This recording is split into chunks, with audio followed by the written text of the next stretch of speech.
You can only watch it for the first time once. It'll be interesting to see what we catch and what we don't. This is our only first time. We know that it's a serialized show. Did you ever play the video game Mass Effect? Okay, Tolkien, chill Putting out. some little breadcrumbs. Jean Brede Chuckle Nugget. This is where Babylon Question. 5 is becoming Babylon 5. We have the most incredible community out there. Feels like we're going to continue to go down this rabbit hole. I was right. Just trying to put the pieces together. I was right. I'm the king, baby. What? Are you kidding me?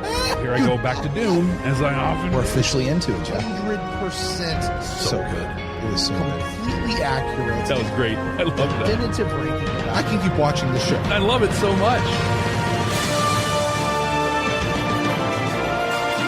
The year is 2026. The name of the podcast, Babylon 5, for the second time. Welcome to Babylon 5 for the second time. My name is Brent Allen. Hey, Brent. My name is Jeff Akin. It's good to meet you. Nice to, yes. Hi. Hello. It's for our first time meeting over there. First time for the second time. Hey, did you know, Brent, that you and I used to have Star Trek podcasts? No. We did. We did? It was a long time ago because between then and now, we watched Babylon 5 for the first time. We did. I think you would agree, though, that changed pretty much everything. It was a good time. It's a really good time. It was a good time. It was such a good time. We decided to watch this incredible series for a second time because Babylon 5 is a series that you get to watch for the first time twice. But we are still going to be searching for those sci-fi-like messages. Not sci-fi-like, the sci-fi messages. You know, that's those things that sci-fi as a genre is uniquely positioned to do. We're asking questions like, where is this show holding up a mirror to society today? Which we know this one certainly does. Where is it giving us hope that things can be better in the future? Maybe how is it telling us to be better human beings to one another? Or any other category of message that we find within, or sometimes even hear from the great maker himself exactly what he was intending for that particular episode. Now, that being said, as Jeff has mentioned a few times, I've said it now, this is our second watch through. We have gone through this beautiful series for the first time, front to back, spoiler free. We have a whole spoiler free edition of this show. Just scroll up to Babylon 5 for the first time, because from this point forward, this is a spoiler-filled show. This is your spoiler warning. You have been warned. Just understand that anything from anywhere in the franchise, any point in the timeline, whatever, in universe, out of universe, it is all fair game for us to be talking about, and we will be talking about it. So consider yourself warned. Duly warned. This week, Brent, we're watching the episode Racing Mars. And the first time we watched this series, we played a game where we predicted what each episode was going to be about based on the title alone. What did you predict Racing Mars was going to be about? I said that this was going to be Marcus and Franklin heading off towards Mars. Bonk, bonk over the head, because that's where we saw them at the end of the last episode. And they're going to meet the Resistance, right? I said that along with that, Garibaldi was going to leave the station and go back to Mars, because we know that's where he's from, and his old girlfriend would be there. And whatever it was, he was going to go back. But like, he was going to show up right as like bad stuff is about to happen to Marcus and Franklin.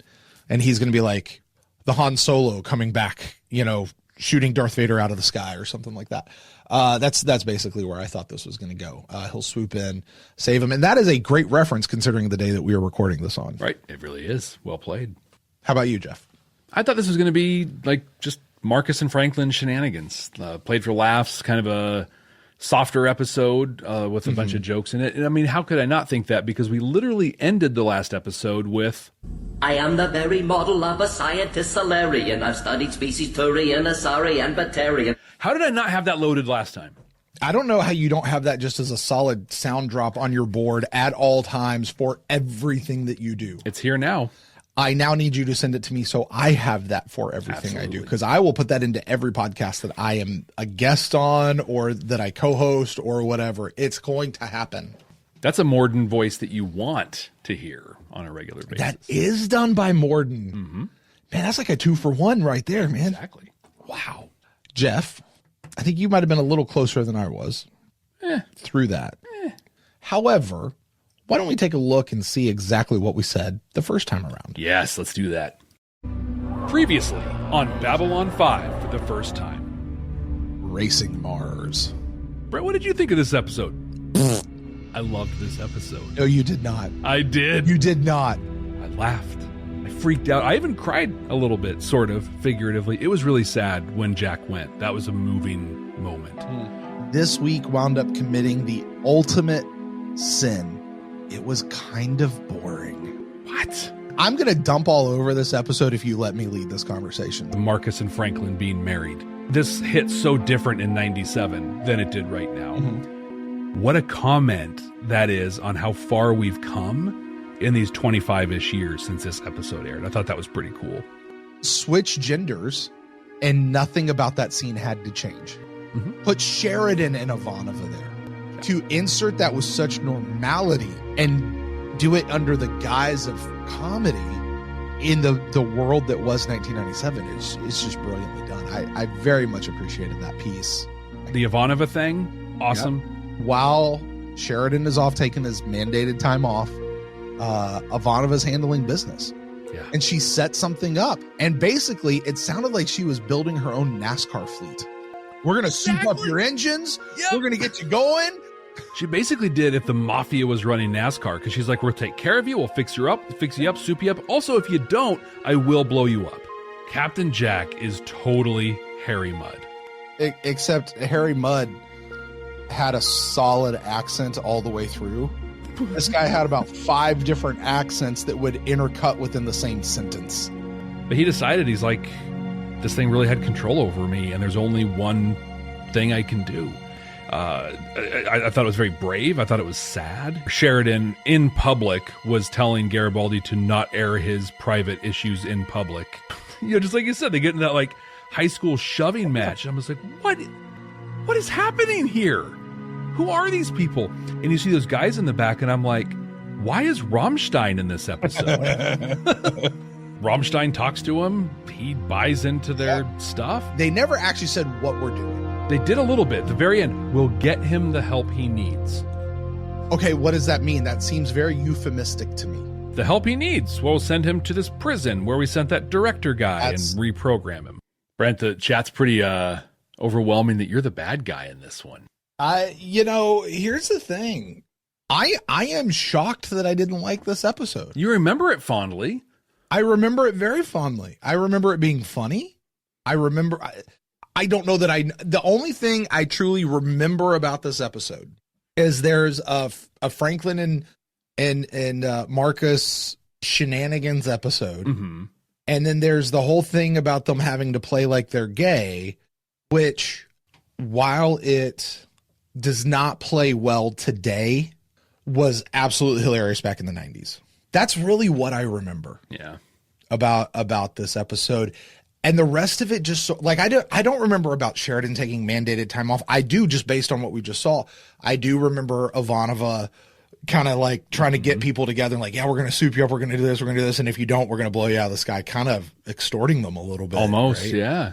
I do remember that now, but I'm same. shocked I didn't like it. And it kind of like, I've kind of been looking forward to going into this episode. And now I'm like, maybe was I right or wrong? We'll find out I don't know. Jeff, I do have a question though. Okay. All right. And this might be one that's a little bit more better interrogated after we've watched this episode. But I think it's kind of important, particularly as we're in this middle run. Because if you remember the season 4, there is that great opening, right? And then there's this great closing. But there's this middle set of episodes that we agreed even the first time, like, we understand why they're there. They're moving pieces around. They're setting things up. They're not filler. They're actually doing things. But it is a little bit of a lull in the season. Yeah. All right. And I'm going to remind people, season 4 is my favorite season, or at least it was on the first watch. I love season 4. I think it's great. But I think that it would behoove us to answer this question. Why this episode? Why this 45 minutes? What did we learn? What did we find out in this episode that made this one that we needed to watch? My guess is in this particular episode, we learn more about the keeper. There might be some other stuff, but that's my prediction, but I think we should interrogate that a little bit more. You're indicating something. I know the answer. I have it. Oh, well, so why don't you take us there, Mr. I know the answer. We just try to save the JMS stuff for like the episode itself, but I'm going to bring up 2. We'll do this one first and I'll bring up the other one, but I'm just going to quote. He says, "This isn't a placeholder episode, but a moving furniture episode. You have to get all the characters into their positions for the upcoming moves and stories. This kind of got me. He said, this isn't a bad episode. It's just that the whole is somewhat less than the sum of its parts. Whoa. So this is even him kind of going, eh. So yeah, we had to shift some stuff to get ready for this other stuff, and yeah. And we like, this was good. But when we put it together, it was just kind of, the individual pieces were better than the whole. Which is why I think we remember just a couple pieces. And like, I forgot about Captain Jack. Entirely. I forgot about that. This was the episode the Ivanova thing happened in. But the other thing he actually mentioned, talked about the Marcus and Franklin being a gay couple thing. And I mean, we were pretty close to this anyway, but he just really clarifies. Says, I don't think Earth Force cares about sexual orientation. The reason we just set it out there without comment is that having come through the realization of other non-human races, a little thing like sexual orientation, nobody even cares about that anymore. It just ain't an issue. And as a bonus, this is a cool thing. As a bonus, the actors became incredible friends. They attended cons together, shutting down bars with fans, and just being the kind of friends that most people never even get to experience. Okay, so 2 thoughts about that. One, if I understood what you just said correctly, I'm calling BS. Okay. He says, because he's talking about how like in the future, right? Not today. He's talking about in the future. We're not even going to care about sexual orientation and stuff like that. Yeah. Then why was this an issue? Because I could be wrong when we rewatch it, but I very clearly remember Marcus and Franklin getting all squirmy at the idea that they had to pretend like they were a couple. It's because it was them. It wasn't that, hey, we're not gay. It's, I'm not going to be married to that guy. That's how I read it. Wait. That's how you read JMS's words, or that's how you read it the first time we watched it? First time we watched it. I call BS on that. We have no Glenn way in our Council Chambers chat who went through that whole thing and can verify that I was like, I think it was just that they were like, I'm not going to be married to that guy. He's gross. He's dumb. No. I mean, he killed a kid. Like, and this guy's got this pike. I don't know, man. That's a lot. Well, he's sitting there shooting it up, shooting it down, right? Shooting it up, shooting it down. Brett, he's like, stick thingy up, stick thingy down, stick thingy up, stick thingy down. Oh, my word. Brett, we've teased it up pretty nice. What do you say we dive into this one? Fine. I'm excited to watch this one because now I don't know what it's going to be, right? Yeah. It's going to be cool. By the way, I'm sorry, real quick. I would like to pull Paul from our council chambers. Says he's team Brent and feeling very meh about this episode on the first watch, but remembering it also very fondly. Okay. So I'm not alone. I'm glad to know that I'm not alone, that I am representing a voice of the people out there who may at some point be either voiceless or just, I'm giving you guys credence as well because you're giving me some. What we're going to do, though, for all of you here is we're going to bring the episode up. We're going to watch it right here together with you. We're going to comment on it, do all that reaction video stuff. If you're on YouTube, it'll actually be edited up like a reaction video. We do share the unedited version on our Patreon page. That's available at patreon.com/badnerds.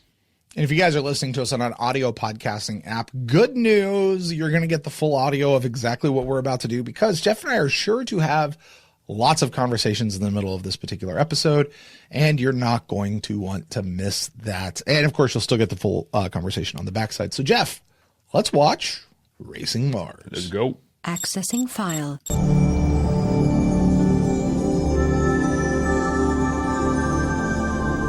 We've got 2, maybe 3 months of reserves, then we are going to start running out of things. I love all this logistics, Something breaks, management stuff. Fix it. Love it. And you can forget the spare parts for the fighters. The type of people you'll be dealing with are... I'm looking forward to it. It'll keep your hands clean, give you deniability, and take some of the weight off your shoulders. I also feel like Ivanova is sitting there going, I got connections, bro. Right. Trust me, bro. I got you. He's like, the people you're going to deal with. She's like, yeah, I know. Okay. I'm good.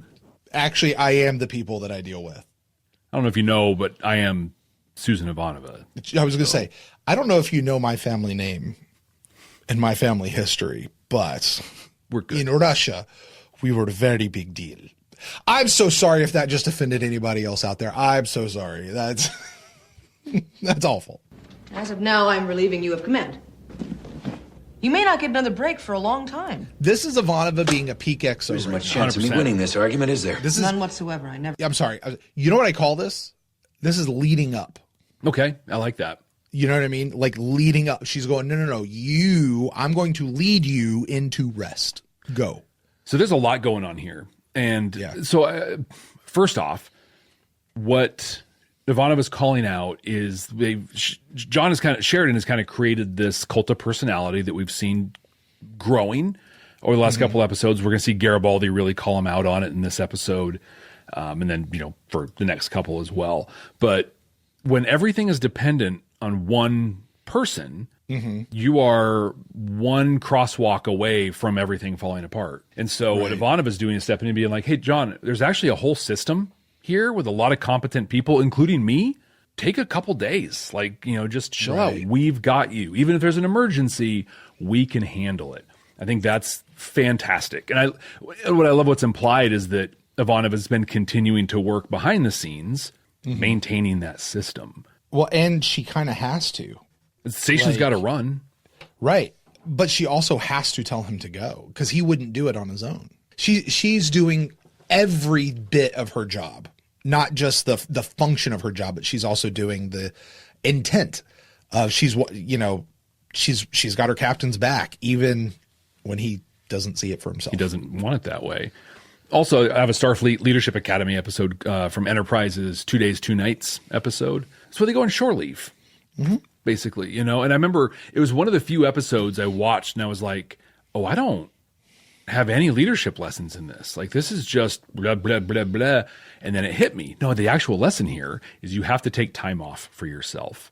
Yeah. And I did a deep dive and looking into nation's gross domestic product and then their gross domestic product per capita. And this will be shocking for people, but did you know, Brent, the United States is the only industrialized nation in the world that does not have mandatory paid days off? I did not. Did you know that the United States has the highest GDP in the world?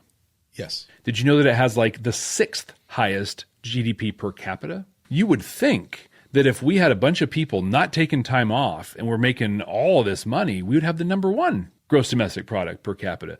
But we don't. And the 5 or so countries above the United States all have an average of 21 days a year mandated by law that people take off. That's a month, a full month.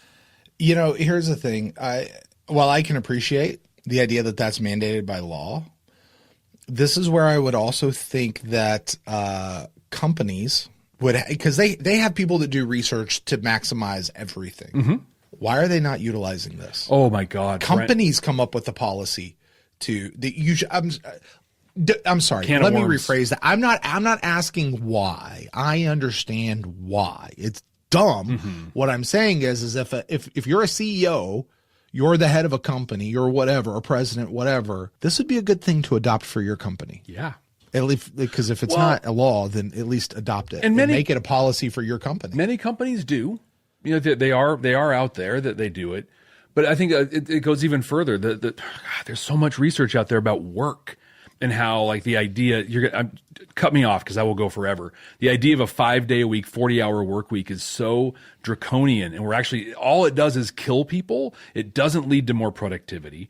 At most, a person can work 6 hours in a day. At most, and that's not all the time. It's stupid. And if people were actually concerned with truly maximizing profit, because that's the language everyone speaks. But if they also cared about the people they worked with, we would actually look at these objectively true things that focus on taking care of yourself so that you can then go do good things. I'm going to point to one company that comes to the top of mind, and I know that this company can be somewhat controversial, but this is just a function. This is a company that closes every Sunday. Oh, while nearly every single one of their competitors is open 7 days a week, they are mandated closed on Sundays. And this company, they've never missed a beat. They're doing great. And their profit margins, their people are happier. Their customer base is happier. Their product is fantastic. Say what you want about the company's morals, whatever, but the results speak for themselves. And the magic there is agree with them or not. They hold certain values.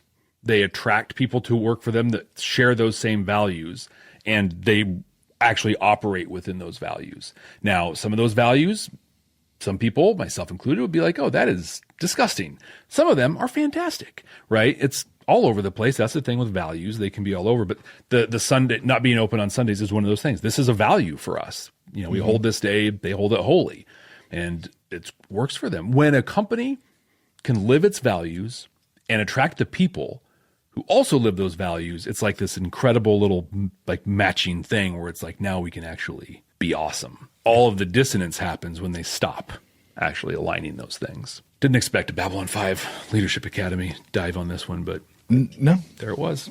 Yeah. Well, look, we are 2.5 minutes into the show. Let's keep going. Bring it up when I'm right. Side of the ship? Marcus and Amos staring out windows and freaking out. We have a spy on our hands, Stephen. All right, so Marcus is basically a space ninja. Yeah, absolutely. Is really what he is, right? Mm-hmm. Like when Mortal Kombat B5 is released, he's one of the people fighting in it. Oh my God, Brent, we need to make that video game. Because we'd have the Narn that just do weird kicks for all their moves. Right? We could have telepaths that just go, pain. No, here's what I want. I want the Narn doing their fighting thing, but I want, what's his name? McGrath or whatever? Nagrath, yeah. Nagrath. The praying mantis dudes, because I think how they would fight. Right. Yep. Versus the Narn. Let's see that fight. If you're listening to the audio, Jeff, you just might as well cut that out of the audio podcast piece. Yeah, that's right. a visual. That is a visual look. Yeah. Or I don't know, leave it in. And hey, audio people, go check out our YouTube thing to see the stupidness that I was just doing. So hilarious. It was great. It wasn't that funny, but whatever. The pilot's my brother. Let's watch this right now, understanding he's got a keeper on You know, him. do a little business and those damn transit forms to fill out. My name's John Demeter. But most everybody calls me Captain Jack. John Demeter. And you are that is a through. great Babylon 5 trivia question. Look. What was Captain Jack's real name? Oh, see these boxes? Yeah, that's a deep cut. Captain Jack is not the sort to push himself on others when he's not wanted. So he says, I'm not the kind of person to force myself onto people. Is that him trying to get past the keeper? Look, I'm not the kind of guy who does this, but I'm being forced to do this. I think you're reading too much into it. Okay, A tiny hold on. taste of home. Hold on. Ideal in one. Okay, so he pulls out a sealed pouch, Uh-huh. rips it open. It immediately starts smoking, and we assume that there's a hot meal inside. Mm-hmm. So what that means is that whatever they have in there has to interact with air to immediately get that much heat. And I'm sitting here in the back of my head, and the chemist in me is going, what do you have in there that's going to cook it like that, fast, that quick, that's going to interact with air? There's a few things that could potentially do it, but you're not going to put it in your body, though. It's a future chemical. A future chemical. Yeah. Okay. Chemical I'll go X. with that. And make the Powerpuff Boys. 1,000 delicacies from 100 worlds, as I said. Beef stew is not a delicacy from any world, by the way. We don't want to be rude. Movie channel unavailable due to Oh, jamming. I remember this. Sports channel unavailable due to jamming. Adult channel unavailable due to jamming. It's the kind of channel that's available or unavailable due to jamming. Friends and viewers in Grid Epsilon. Sometimes he thinks he's the second coming. That's why Garibaldi is cranky, Paul says. He has like a god complex. Although he Can't suggests it's talk because to no him anymore. cartoons He are doesn't available. listen. I might suggest it's because another channel is not available. He listens to Delenn, this other alien, Lorian, who was here for a while, maybe a few others. I don't know what's gotten into you, but it's not my problem anymore. I've got a job to do. Now, privately, you think what you want, but Sheridan's publicly, supposed to be I don't want to hear this stuff anymore. resting. Yeah. Taking it easy. Not literally putting on a show for the residents of Babylon 5. In his nice banded collar shirt. Right. Criticism and the whole universe starts falling apart. Enough! Yeah, not a good Now, look if you've got a there. legitimate complaint, you make it. The people who work for you, They're not following the cause, they're following you. Did you ever hear of a little thing called a cult of personality? Well, it's not about us. It's not about doing what's right. It's about how you're fulfilling prophecy, how you went to Zahadum and came back alive. Hell, you even came back from the dead. Could we possibly get any more messianic than that? Are you, Brent, familiar with a little, there's a film, I believe it had a little bit of a successful run on the stage, but a little thing called Jesus Christ Superstar? I've heard of it. Record came out in 1970, 71, movie in 73. Sure. So surprised they haven't had an updated movie really since then, like a good one, like a big budget good one. That's actually a really good point. They've done a couple releases of the Broadway, like the big stage show, but not another movie theatrical thing. Yeah. The guy, by the way, just real quick side note, the guy who wrote it, what else has he written? Phantom of the Opera and like a crap ton of other stuff. Oh yeah, he's done like everything, right? Yeah, it's Andrew Lloyd Webber. Yeah. Anyway, you know who sang it? In the original Broadway show? The original recording. The original recording is Ian Gillan, Deep Purple. Cool. Point is, there's a character in Jesus Christ Superstar, goes by the name of Judas. This guy Judas was one of Jesus's buddies, you know, for a long time. And there comes a point early on in the show where he very passionately sings this song. And I'm going to read some of the lyrics here. If you're on our Patreon, you're going to hear some of this at the end credits. I have a special end credits run for our Patreon. Think about these words coming out of Garibaldi's mouth right here. Like he said basically this. He says, "My mind is clearer now. At last, all too well, I can see where we all soon will be. If you strip away the myth from the man, you'll see where we all soon will be." Then he screams, "Jesus! You've started to believe the things they say of you. You really do believe this talk of God is true. And all the good you've done will soon get swept away. You've begun to matter more than the things that you say." This is ripped straight from the pages of Jesus Christ Superstar. So he, what we're saying is that this whole stuff with Garibaldi right here, JMS basically ripped off Jesus Christ Superstar from the part of Judas. Yeah, JMS didn't, and he's admitting that. JMS is not admitting this. No. Oh, this is again like the community has come and said, "Oh, this is very obvious." And I have to tell you, being exposed to Jesus Christ Superstar and then watching this happen and then watching this, I agree. This is beat for beat. That guy in the back going, "Oh, du hast Sheridan." Would you like me to tell you in explicit medical terminology exactly what this tastes like? Beef stroganoff. Oh. Yeah, this guy's accent is awful and is all over the place. It should be offensive to everyone who speaks any English dialect ever. Lita had a little Vorlon. Her skin was pale as snow. Lita? And everywhere that Lita went, her Vorlon was sure to go. No accent whatsoever. They're like, that works. No, Why didn't you just say that in the first place? I wanted to check you out. It's the passcode. That's the passcode. Jack hasn't lived this long by being stupid now, has he? So you're telling me right now this is the... Yeah. Well, shall we go, darling? No, Yes. No. Marcus is like, "I'm going to do this," and Franklin's like, "Not you, man." Today it plays that way. In 1996 or whatever. Oh yeah, it was very, yeah. No, that's I'm smiling. Come on, darling, and I'm going to hook you by the arm. No, that is way less Marcus and Franklin and more. We're two dudes. Now we're messing with each other like that. That's definitely how it played. I think we said that the first time around. Like they played this for a laugh. Turns out it was prescient and brilliant. If I could see JMS intending for it to be more about Franklin and Marcus in that case, and not about having a rib at being gay, but that's not how it came off. That's not how it would have come off at the time to the majority of the viewers at the time. Yeah. And I am making that declarative statement over everybody because I am God. Well, here's the thing. That joke in 1996, 97 played as haha gay. JMS says, nope, it's not a thing. It's totally just these guys, whatever. That's his intent. But it would have played that exact same way in 2019, 2021. Like it's relatively recent, whereas like as a lot of us are like, yeah, like of course they're married. Yeah. Whatever. I think that I could buy that was his intent. It just, sorry, Joe, just didn't come off that way. Do you see what I see?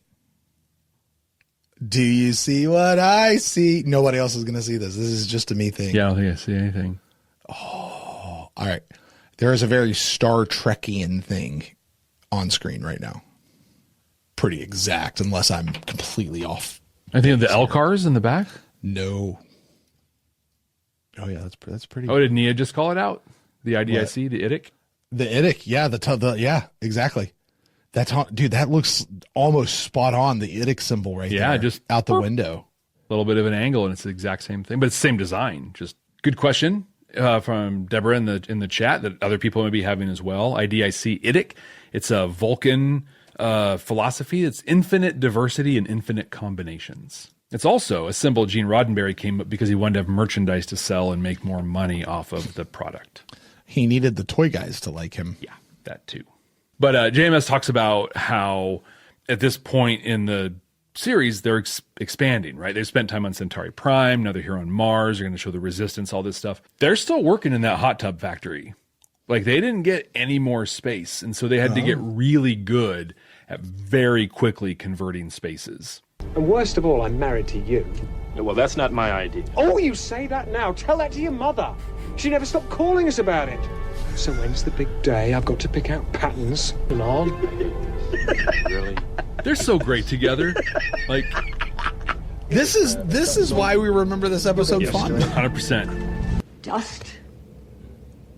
Weapons. This, you know what this other is, items Jeff? on our prohibited list, and we've had to come down on you. That's our job. The meeting of the Most system days, lords. Nobody gets hurt. It is, right? I'm feeling better now? Like the rejected system lords.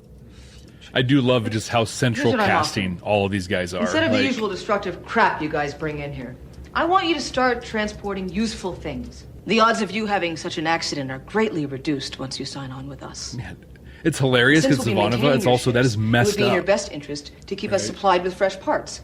On charges ranging from trespassing Mopery. Yeah, don't name names. to arms smuggling. Yes, even though it did make Mr. Garibaldi's hair fall out. You had no way of knowing what That's my story, and I'm sticking to it, in case he asks. You only bring So in what we good. tell you to bring in. Wow. No weapons, no dust, no more illegal or dangerous items. You play it clean, and we'll work with you. That's But Joe you'll have having a more good money. relationship with Your ships with, will be in perfect running order. Jerry. And you'll have an investment in the future. I was thinking Michael, What and I more was like, could that's you not ask right. Michael Dorn? No. So was that, do you think, Brent, we had season 1 of Ivanova, who we love, right? Yeah. Is this the best Ivanova we've seen since then? No. Because we also had season 2 of Ivanova where Sheridan was like kind of grooming her a bit to take over. So like when we saw her with the Illuminati dude. Lumati guy, yeah. Yeah, that guy. Where she's just owning that thing. Where we're I don't count that I feel as a like there high were point for places. her. Well, but also think about what she was doing though.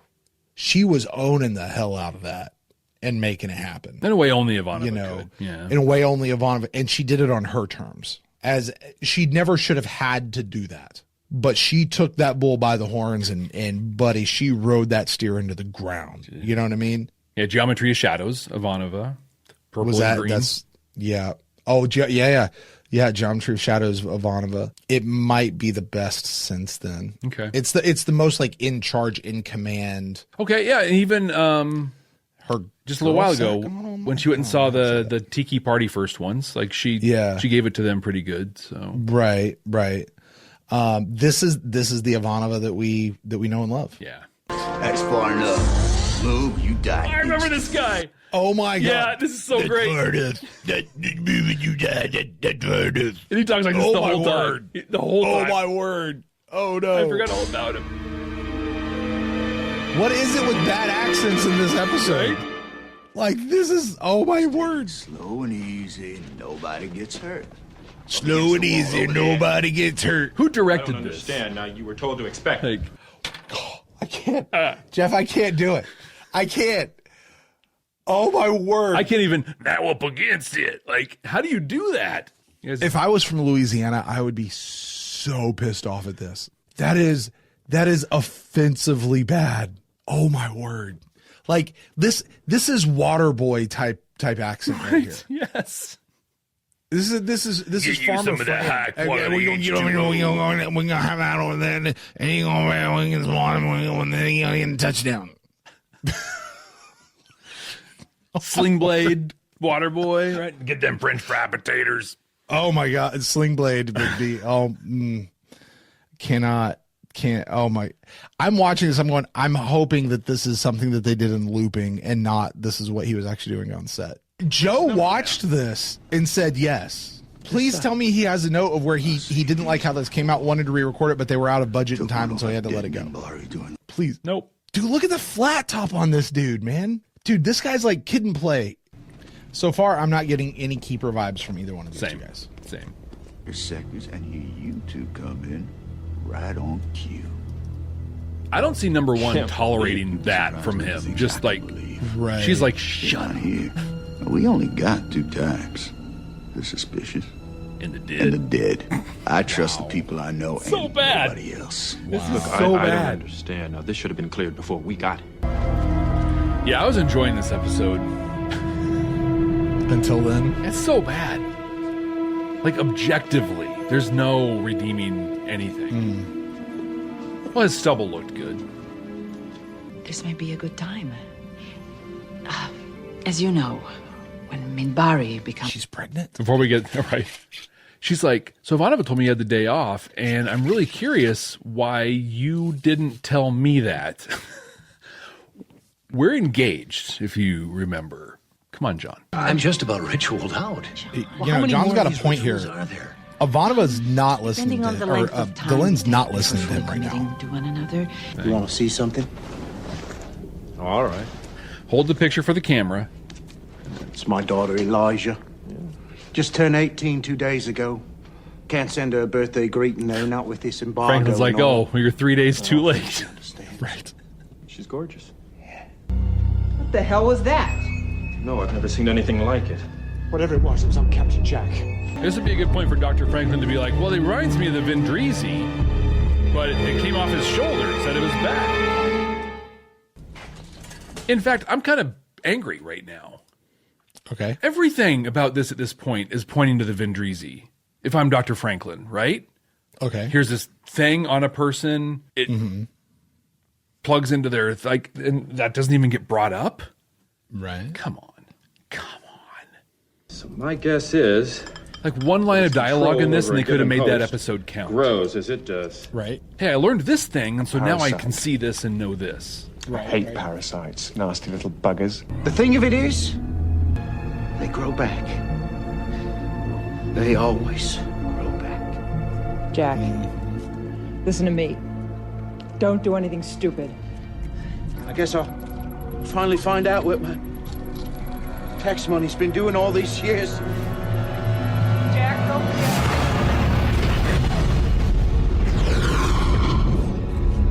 The last thing he did as a person with his own agency was ask for somebody to go check on his kid. You know? Yeah. Like, that's just, that's, his whole thing is like a minute, you know, and whatever, but like, and he's annoying. His accent is terrible, but like, I love Captain Jack. I love him. He's a hero. Thank you. Okay, sure. Yeah, he did it in a messy way, but he did the thing he had to do. Yes, I am. I'm You sorry, went I to don't have... Zahadum, and you died, and you returned with the knowledge of good and evil. You understand? Yeah, look, it's not what you think. It's not the Pope. He doesn't look anything like her. Let me go. You know the truth. He doesn't look anything like her. So JMS says that line, to this day, is the one line he gets more emails, letters, and complaints about. Really? Yep. Come on, people. Of everything in the whole show, that's the thing. Right? You wouldn't believe the kind of day Hey, what are they all doing here? Yes? It's that one, Brent. It's that one. I thought we were going to be alone. I mean, what are they... They're here for the ritual. They wait outside to pray. They crammed so much into this ensure episode. that things do not go too far. Look at that look on his It face. is our tradition. Yeah. Atlanta, I can't in front of other... Come No. I'm very Victorian. We I do this can't. properly. Values. and I'm Team John on this one. This is as the engagement ring. Yeah, this was a extended conversation that needed to happen well ahead of this. You mentioned earlier where like you're like, hey, like John's right. Delenn keeps putting all these rituals and these things on him, and John's like, "That's enough." I'm sorry, John keeps putting. Oh, Delenn. Yes, I'm with you. But also, like, she keeps doing it without explaining them until like you're right at it. Like, there's nothing about this that makes me be like, hey, she's when you're in a relationship, right? And you're going to do something that's important to the other person, even if it's not important to you. Mm-hmm.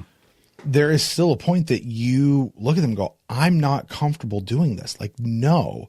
And you, as the other party, has to be like, okay, fine, you don't have to. Like, you've got to, that's the looking out for each other. Now, I can try to, hey, but it's really not that big of a deal. Would you please?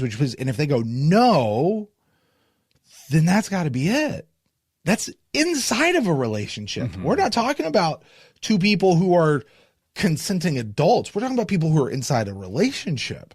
Our Delenn in the chat says, hey, Delenn, no means no, which makes me think swap roles here. If this was a dude, we'd be like, this guy's a monster. Yeah.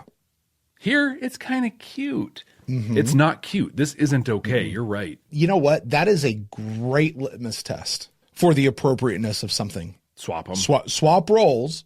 And if all of a sudden it's fine, then, or it's not fine, then this is also not fine. Mm-hmm. That it just linear, just daggers. Doing all right. So dumb. I'm sorry. Woo-hoo. Is this not one of the greatest lines? Top 10 line of the entire series. It might be Linear's greatest line. I'm sorry. No. Look, it's not just Linear's greatest line. It's a great acting moment by Bill Mumy. Yes. He is so put off with this whole piece.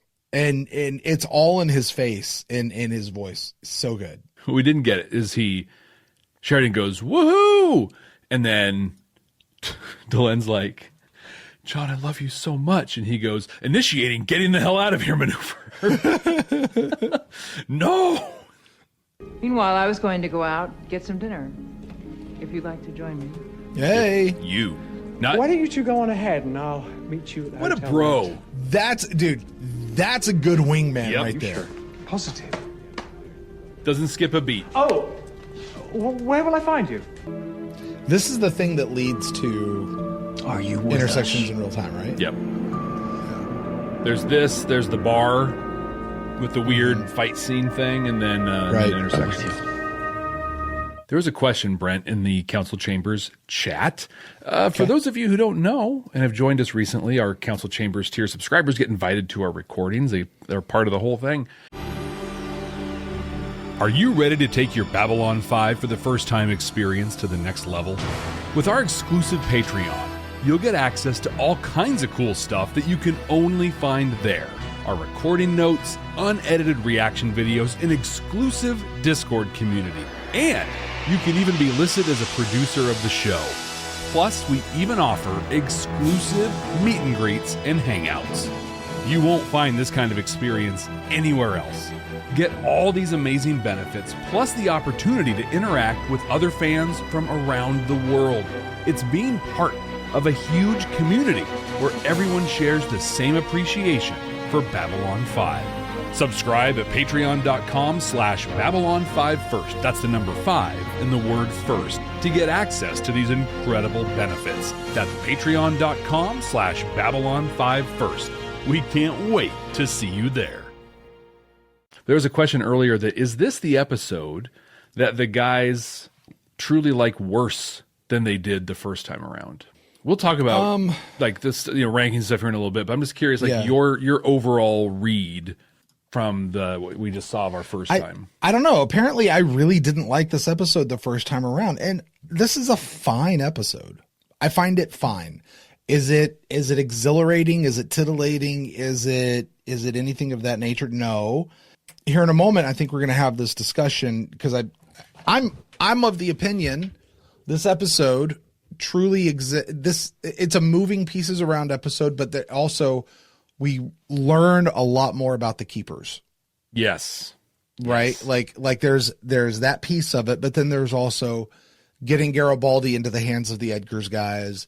Yeah, there's some fun character work with Ivanova that we get, which is great. The Marcus and Franklin stuff. Oh, we meet number one. Yeah. We get involved with the resistance, right? We meet number one. So there are those pieces. There's a lot of, this episode needed to do a whole lot of different things, right? Mm-hmm. And as a person who's now seen the whole show, I can appreciate, this is the first time we got to meet number one. This is where we're really learning about the keeper. This is where we're doing that. But I like what JMS's own words were. The individual parts really are greater than the whole. Yep.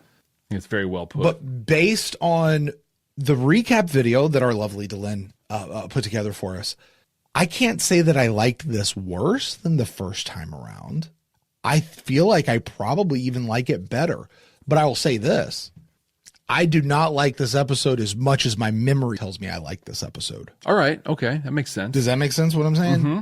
How about you? What's your take on that, Jeff? I that line of JMS's used referenced is it. The parts, almost all the parts are awesome. Like they're great. Yeah. Love the Captain Jack stuff, the Marcus Franklin stuff, the Ivanova stuff, even the Franklin or the Sheridan Garibaldi stuff. I'm not big on the Sheridan Delenn stuff. I remember like finding the humor in that the first time around. I'm actually really turned. I'm put very off by it right now. Where I am now is very much in a place I'm stuck where in our conversation of just like, she's really forcing a lot of stuff on him and not listening to him. And this is, he's asked to, we're going to get engaged, and well, why would we do that? That seems so, like she can push back, but he can't. Like, right. I don't know. I remember, and like in the recap there that Dylan put together, it makes me feel like I liked it quite a bit the first time. In addition to the character moments, I like what this sets up, right? I like the keeper stuff that we get. I'm angry that they didn't tie it to the Vindrizi. Not that the Vindrizi and the keepers are the same, but from Dr. Franklin, the medical approach. Hey, I found this thing that also was, like a parasite, and it got into the nervous system. Like there are actual parallels, and one line could have made that whole episode matter. Sure. Didn't do it. But then number one, like I remember the first time around, I don't think we cared for number one very much. Now she's great. I'm like, that's great. She's confident. She's in charge. Like she's awesome. But I'm also seeing her as the new head of security, on the station at the end of everything. So yeah, I don't know where I land on balance on this one. I know I do not like it better. I do know that much. Again, outside of just being able to appreciate the things that I now know, but at the same time, Jeff, I'm not mad at the episode. I'm not, why does this episode exist? Right. Well, this is 45 minutes of my life I'm never going to get back. Like the things that happened in this episode needed to happen. Yeah. So I get that for the first time why you wouldn't have liked this, because we didn't know that. Yeah. So this is literally like, what is all this? But now we know all the launch points that were just set up. Mm-hmm. And this would be one if I'm watching a new person who's actually being honest watching this episode, and not one of the fake people who are like, oh, this is such a great episode. Oh my God. Da, da, da, da, da, da. Like, okay, either A, you're lying because you've seen this episode before, or two, you're lying because you're just trying to be in the good graces of the fandom. Right.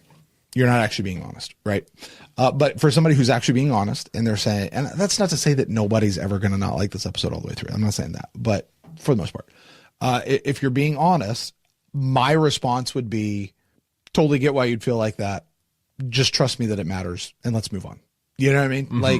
Like I'm not going to get mad at you for not like being all about this episode.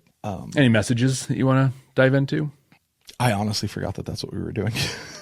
I know. I even said it at the beginning of the episode. You're lying. Well, because I honestly, you know what it was? I was watching for the stuff with Jack and the keeper. Mm-hmm. I was engaged watching for stuff, like the peripheral stuff that honestly, I forgot all about that. I mean, there's some pieces of that we talked about leading up. Yep. We talked about Ivanova doing a really good job in her role. We talked about Dylan way overstepping her bounds and not listening to her partner in her relationship. We talked a bit more about the Marcus and Franklin bit. So yeah, I mean, I think we've probably hit everything unless you have something new. Just the only other thing would be the Sheridan Garibaldi stuff, keep your dirty laundry in private, all that kind of stuff. And yeah, those things we talked about. Nothing. I don't really have anything more. Well, Jeff, with that, we are creating the 100% completely accurate definitive ranking of Babylon 5 for the second time, season 4. We have on deck 9. You're placing 10 into the ranking. I don't think this cracks our top 5. Okay. That's my guess. Now, you're the one who gets to put them there. So I'm going to read the bottom. I'm going to read the bottom 5 that we have, which is going to give us a top 5. I'm going to start from the top, though. Our number 5 episode in the season is The Hour of the Wolf. 6 is The Summoning. 7, Falling Towards Apotheosis. 8, The Illusion of Truth. And 9, Epiphanies. Jeff, you get to place it. Where does this episode go, Racing Mars? You said it in where you set this up. There's already a top 9. I'm going to add number 10. Racing Mars is number 10 on the season. So really? Far. Absolutely. Below Epiphanies. Absolutely. And very much. And one, we moved furniture. Like that's what happened. All the reasons we said there was some cool stuff, and there was some just the balls that were dropped, the missed opportunities were substantial in this. You use what's the litmus test we often use here? Which episode would I want to watch again first, right? There's also the laundry litmus test we use, right? Racing Mars. You're sitting down to do laundry, you're flipping through the channels, you come across the station, Racing Mars is on TV. What do? I watch it. I'm not going to not watch Racing Mars. Really? Mm-hmm. If I'm doing laundry. I'll tell you, you know what I'm doing? I'm going to check the other channels first and see what else is on. And if nothing else is on, I'll come back and I'll gladly watch Racing Mars. But it's not going to make me stop. Like I might watch it till the first commercial break and then go check out other things. I might do that. But this is a good episode. I am happy to come back and watch this episode if nothing else is on. Yeah. Okay. Does that make sense?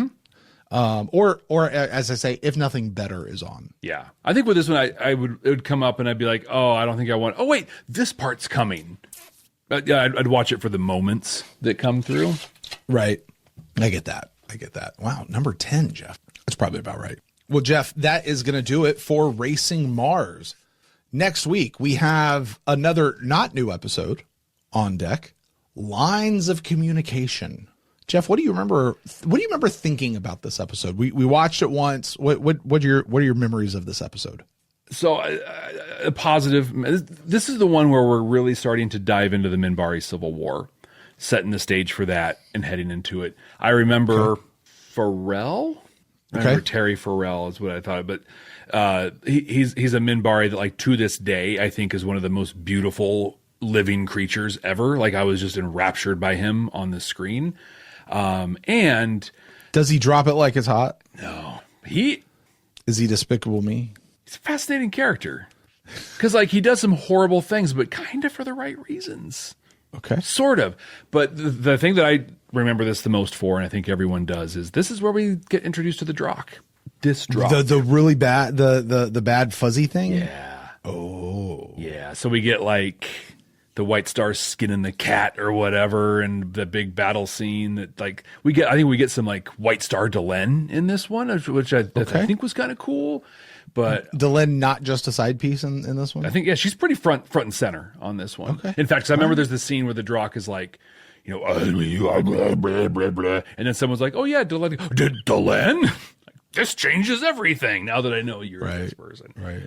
But yeah, I don't have very fond memories of this one other than Pharrell. What do you remember about it? I have no memories of this episode. That's fair. You say it's the beginning of the Minbari Civil War. Here's what I remember about the Minbari Civil War. It's 2 episodes. So is this episode 1? I don't think is this a precursor to... Precursor. It's a precursor too, right? Yeah. Yeah, I really don't remember. You're talking about this Pharrell person. I have no idea who you're talking about. I've never forgotten him. He's I don't remember this episode at all. And it's funny because, like, I went and looked at him, like the actor. Yeah. He's all right. Not so much. It's just the whole, like, the way he carries himself, the makeup, like, oh, he's incredible.